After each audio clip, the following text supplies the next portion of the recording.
setup, but you can use like make.com and GHL Growth Tools modules with Scott Elliker, which has all of the appointment API endpoints associated with it. So you can use those modules and retail to seamlessly connect it into high level. And it's totally a cinch after that. I mean, it's really easy to use. So we're going to go ahead and create a voice AI agent. Now we have different styles of agents, right? So conversation flow agent, we've got a single prompt agent, a multi-prompt agent, and a custom LLM. We're going to not talk about custom LLMs today because that's an entirely other conversation. We're going to cover conversation flow, single prompt, and multi-prompt, at least from a high-level standpoint, pun intended. So think conversation flow as like a funnel, right? Where in the conversation flow, I have a very pointed goal associated with that conversation.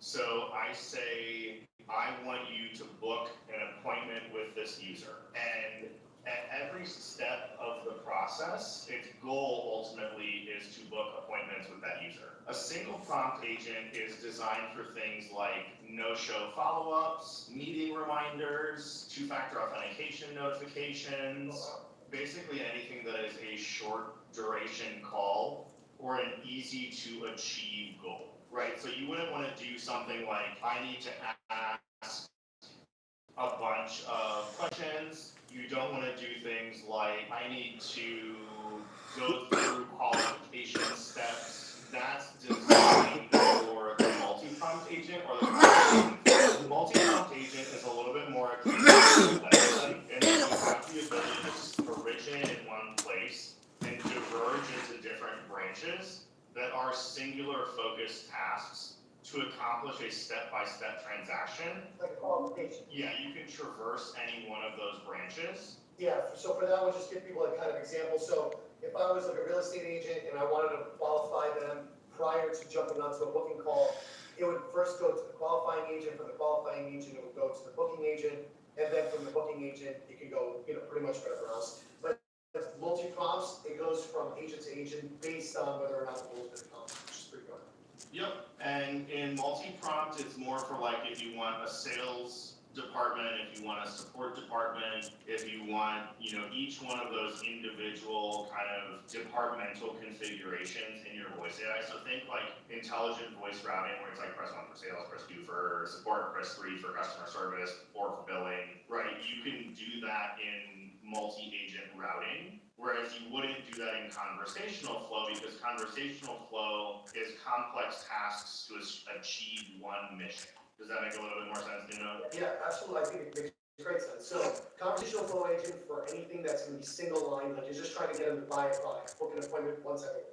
Multi-prompt, I have now a choice or I have different parts to my overall goal. And then single prompt, just straightforward test. We have an example of what a single prompt would be? Yeah, so a single prompt would be like, I use single prompt agents for meeting reminders. Okay. So I use single prompt agents for things like meeting reminders, things like no-show follow-ups, hey, we're waiting in the Zoom room, are you joining, yes or no? Very cool. But I wouldn't use it for something like, I noticed you canceled your services, would you mind telling me why? And then stepping through questions. For that, I'd use a conversation flow agent. Yeah, same thing, though. Very, very cool. Yeah, so I see patient screening there, real estate lead qualification, which is pretty awesome. Cool, let's do it, man. Let's build one of these things. Oh, wow, Yeah. there's more. Holy crap, I didn't even know there's more. Yeah, there's plenty of them. So you have outbound sales representatives, you have appointment setters, customer support, lead qualification, patient screening, all sorts of stuff. As you click these different prompt agents, they're going to give you, so you see how it says like healthcare check-in and notification? Those are really simple tasks, right?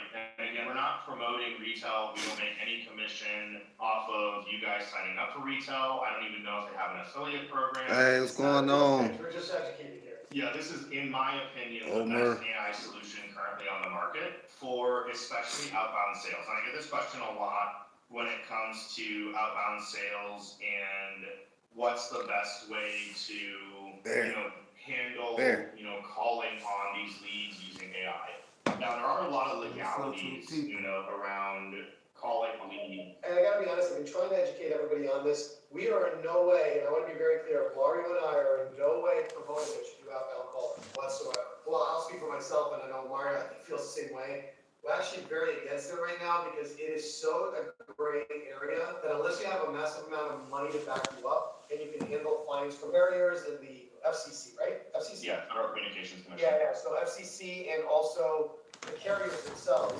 big lines between the outbound calls in certain states at certain times. So there are blue laws you have to adhere to, there are calling laws that you have to adhere to, there are some state-specific laws, there are county-specific laws, and no way are we legal lawyers or we give any of that legal advice. You don't want to be on camera. Very careful when it comes to outbound calling. Now, that being said, again, do your research and find somebody who knows all those laws. And if it's something that's legal in your state and you can do based on your business type, and you're willing to take the risk and you have the money to back up, knock your socks off. For the brand new person expecting that and trying this out, you make one wrong move, it could be a $10,000 fine per carrier, per call, per message. And it's a big deal. I mean, it's not like $100 stuff on the wrist. It is literally $10,000, $20,000 from each of the carriers for each of the calls that you make. It's a very serious thing that you want to be. Leave it in the comments. You know the breed of this dog. What are you, bear? Very good. So just be super careful. Now for inbound, you are talking a whole other game.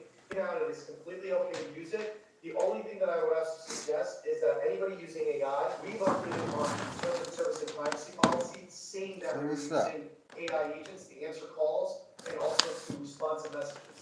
So you might just want to change your language a little bit to inflect that, because again, that is the reality of the situation. And again, just a little extra protection. So just be very careful on how you use this stuff, because it does have the ability of outbound calling, and they're not going to be held accountable, you are. So just be very careful. That being said, I don't want to scare anybody, but again, that's only outbound. If you're not doing any outbound, none of that applies. Well, I think one of the important clarifications is that outbound calling is ruled as robocalling. So if you're able to use automated routing systems in your industry or with your explicit opt-ins, or a great example of outbound calling, is I text someone, hey, do you mind if my AI calls you to help you book your appointment? Right, I've seen that work really well. Or hey, do you mind if my AI calls you to grab some quick information before our meeting in 15 minutes? So I've seen some really good kind of creative use cases for outbound, but I think that's a lot around how do I do outbound? So do with it what you will. Again, we're not lawyers, we're not promoting outbound, but this works for inbound and outbound. So let's say that someone calls in, right? And I want to we'll use the education program appointment center.